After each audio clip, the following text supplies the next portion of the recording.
Саламатсыздар ма құрметті оқушылар, бүгін біз алгебра 8 сынып 1-158 есепті шығарамыз. Бұл жерде өрнекті ықшамдау қажет.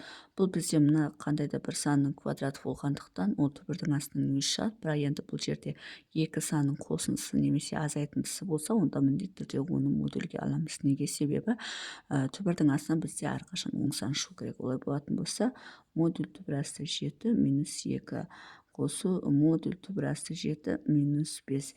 Енді бұл модульді қалай ашамыз? Бұл жерде оң болу керек. Ол үшін мына модульдің ішін оң сан болған кезде ғана плюс қылып ашамыз. Егер модуль ішіне бір-бірінен азайтқанда теріс сан болып қалса, онда алдына міндетті түрде минус қоямыз. Себебі түбірдің астынан оң сан шығу үшін мына минус қоятын болсақ, теріс сан мен оң сан плюс болып кетеді. Ал енді көрейік. Мынау жуық шамамен 2/6 деген сөз. Яғни түбір асты 7 деп отырғанымыз жуық шамамен 2/6 деген сөз. Олай болатын болса, 2/6-дан 2-ні алсақ оң сан шығады. Демек, модуль алдына, яғни плюс қоямыз, яғни өзі ашылады. 2/6-дан 5 алсақ минус 2/3 болып қалады, ал түбірдің астынан теріс сан шықпайтындықтан алдына минус қоямыз. Сонда мына плюс минус болып кетеді. Минус қылып ашамыз. Сонда плюс қылып ашатын болсақ, түбір асты 7 минус 2-нің өзі болады. Ал енді мынаны минус қылып ашатын болсақ, минус түбір асты 7, мына минус пен минус плюс 5 болады. Сөйтіп, бұл жерден плюс түбір асты 7 мен минус түбір асты 7 жойылып кетеді. Дағыны бізде 5-тен 2 алынып 3 қалады. Сонда есептің жауабы 3 болады. Екінші, түбір асты 15 азайту 2-нің квадраты минус түбір асты 15 азайту 3-тің квадраты. Енді түбірдің астынан квадратынан өз шығады, бірақ екі санның қосындысы болса, азайтындысы болса, міндетті түрде модульдің астына аламыз. Түбір асты 15 азайту 2 қосу түбір асты 15 азайту 3. Енді 15 деп отырғанымыз түбір асты жуық шамамен 3/8 деген сөз. Мынау бізде 3/8 деген сөз. 3/8-ден 2-ні алсақ оң сан шығады, 3/8-ден 3-ті алсақ оң сан шығады. Демек, екеуінің алдында да плюс күйінше ашамыз. Яғни бұл жерде ешқандай өзгермейді. Сол күйінше түбір асты 15 азайту 2 қосу түбір асты 15 азайту 3 деп осылай аша береміз. Енді бұл жерде түбір асты 15, мынаның арасы минус екен, жер минус екен. Сонда мынау минус болады, мынау плюс болады. Берілгеннің өзінде минус болғандықтан, мынау өзі ашылатындықтан минус түбір асты 15 плюс түбір асты 3 болады. Сонда түбір асты 15 пен минус түбір асты 15 жойылып кетеді. 3-тен 2 алынып, бізде есептің жауабы 1 болады. Есептің жауабы 1 болады. Бұл екіншісі, енді үшіншісін шығарамыз. Үшіншісі түбір асты 28 азайту 16 түбір асты 3 дейді. Енді бұны шығару үшін бірінші мына формуланы еске түсіреміз. Яғни түбір асты А плюс минус түбір асты Б, ол бізде түбір асты А плюс түбір асты А квадрат минус Б бөлінген 2, мына жер плюс минус болады, түбір асты А минус түбір асты А квадрат минус Б бөлінген 2. Бізде міне осындай формула бар еді. Енді бізде А деп отырғанымыз 28, ал Б деп отырғанымыз 16-ны түбірдің ішіне кіргізіп жіберейік. Сөйтіп барып соны түбір асты Б-ның орнына соны аламыз. Сонда енді бұл жерде жеке-жеке шығармасақ, бірінші мынаны шығарамыз, одан кейін оның түбірдің астынан шығарамыз. Екі жолмен шығады. Ол екі жолда да осы формуланы пайдаланамыз. Ал енді кеттік. А жағдайы 28 минус 16 түбір асты 3 дегенді түбірдің астында алайық. Түбір асты 28 азайту түбір асты 16-ны квадраттаймыз. 256 болады.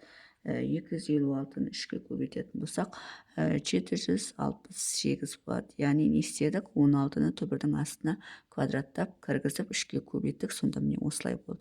Енді бұл жерде 28 деп отырғанымыз А болады. Түбір асты 768 деп отырғанымыз Б болады. тура осы жүйеге келді. Енді осы формуланы қолдана берсек болады. Түбірасы а деп отырғанымыз 28 қосу түбірасы а-ның квадраты деп отырғанымыз 28-дің квадраты азайту б деп отырғанымыз 768-дің өзін жазамыз. Бөлу 2. Мына жерде енді азайту болғандықтан мына жерде минус қоямыз екінші түбірге. Екінші түбірге жазамыз 28 азайту түбірасы 28-дің квадраты минус 468 бөлінген 2 тең. Енді осы жерден түбірасты 28 қосу 28-дің квадраты бізде 28-ді көбейтеміз 28-ге, ол бізде 784 болады. 784 азайту 768 болады. Бөлу 2 болады. Азайту түбірасты тағы да 28 азайту түбірасты 784 азайту 768 бөлінген 2 тең. Енді тең түбірасты 28 қосу енді 700 қанша? 784 яғни 28 квадрат азайтамыз 768-ді. Сонда бізде түбірасты 16. Мына жерден түбірасты 16 шығады екен. Бөлу 2 азайту түбірасты 28 қосу түбірасты 16 бөлу 2. Мына жер азайту болады формулада. Енді түбірасты 16-тан бізде 4-тің квадраты болғандықтан 4 шығады. 4 бөлінген 2 болады. Минус түбірасты 28 азайту 4 бөлінген 2 тең. Енді 28-ге 4-ті қоссақ бізде 32 болады. 32-ні 2-ге бөлсек түбірасты 16 болады. Азайту түбірасты 28-ден 4 тастақ 24 болады. 24-ті 2-ге бөлсек 12 болады. Енді түбірасты 16-дан бізде 4 шығады. Минус түбірасты 12-ның өзін жаза салайық. Сонда бізде міне осындай жауап шығады. 4 минус түбірасты 12. Енді осыны мына жерге апарып қоямыз. Түбірасты мына жерден есептеп шығарғанымыз 4 минус түбірасты 12 болды. Әлі де бұл түбірден шыққан жоқ. Олай болатын болса, қайтадан міне осы формуланы қолданамыз. А-ның орнында бізде 4 тұр, Б-ның орнында 12 тұр. Енді ән жағдай. Түбірасты 4 минус түбірасты 12 тең. Енді осы жерден А-ның орнында 4 тұр. Олай болатын болса, түбірасты 4 қосу түбірасты 4-тің квадраты минус 12 бөлу 2 болады. Азайту болады. Түбірасты 4 азайту түбірасты 4-тің квадраты минус 12 болады. Бөлу 2 болады. Тең. Енді осы жерден түбірасты 4 қосу 4-тің квадраты бізде 16. 16-тан 12-ні алсақ, түбірасты 4 қалады. Бөлу 2 азайту түбірасты 4 азайту мына жерде түбірасты 4 болады. Бөлу 2 болады. Тең. Енді түбірасты 4 қосу түбірасты 4-тен бізден 2 шығады. Бөлу 2 болады. Азайту түбірасты 4 азайту түбірасты 4-тен тағы да 2 шығады. Бөлу 2 болады. Тең.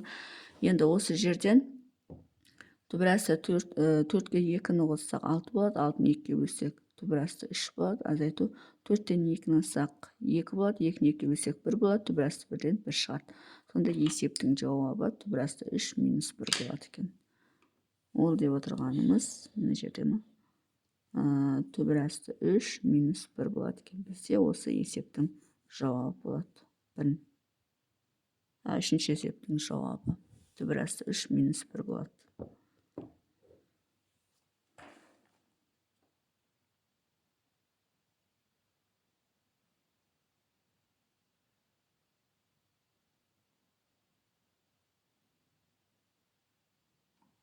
Бұл түсінікті болса, енді төртіншісін шығарамыз. Төртіншісі бізде түбірасты 68 азайту түбірасты 4608. Енді бұны да біз мына формулаға саламыз. Яғни А-ның орнында бізде 68, Б-ның орнында 4608. Олай болатын болса, А жағдайы түбірасты 68 азайту түбірасты 4608. Тең түбір асты 68 қосу түбір асты 68-дің квадраты азайту 4608 бөлінген 2. Мына жерде минус болғандықтан минус 68 минус түбір асты 68-дің квадраты минус 4608 бөлінген 2 тең. Енді осы жерден түбір асты 68 қосу түбір асты, енді 68-дің квадраты бізде 68-ді не істейміз? 68-ге көбейтеміз, бізде 4624 болады. Азайтамыз 4608-ді бөлеміз 2-ге. Азайту түбір асты 68, азайту түбір асты 4624, азайту 4608 бөлінген 2 тең. Енді бұл жерде түбір асты 68 қосу, енді бұл жерде 4624, содан аламыз 4608-ді. Сонда бізде түбір асты 16 қалады екен. Бөлу 2 болады. Азайту түбір асты 68, азайту түбір асты 16 бөлінген 2 болады. Тең.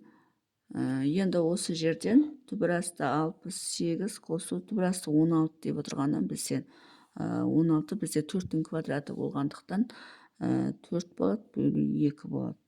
Минус түбір асты 68 азайту 4 бөлінген 2 тең. Енді 68-ге 16-ны қосамыз, ол бізде 84 болады. Түбір асты 68-ге 4-ті қосады екенбіз ғой. 68-ге қосамыз 4-ті, ол бізде 72 болады. 72-ні 2-ге бөлеміз, ол бізде мына жерде біріншісінен 36 шығады екен. Екіншісінен 68-ден азайтамыз 4-ті, 64 болады. 64-ті 2-ге бөлсек, бізде түбір асты 32 болады. Енді түбір асты 36 деп отырғанымыз 6-ның квадраты болғанда 6 шығады, минус түбір асты 32 болады. Немесе түбір асты 32-ні 16 көбейту 2 деп жазуға болады. Сонда 6 азайту, енді 16 деп отырғанымыз бізде 4-дің квадраты, олай болатын болса 16-дан 4 шығып кетті, түбір асты 2 болады. Сонда есептің жауабы 6 минус 4 түбір асты 2 болады. Төртінші есептің жауабы 6 минус 4 түбір асты 2. Так. 4624.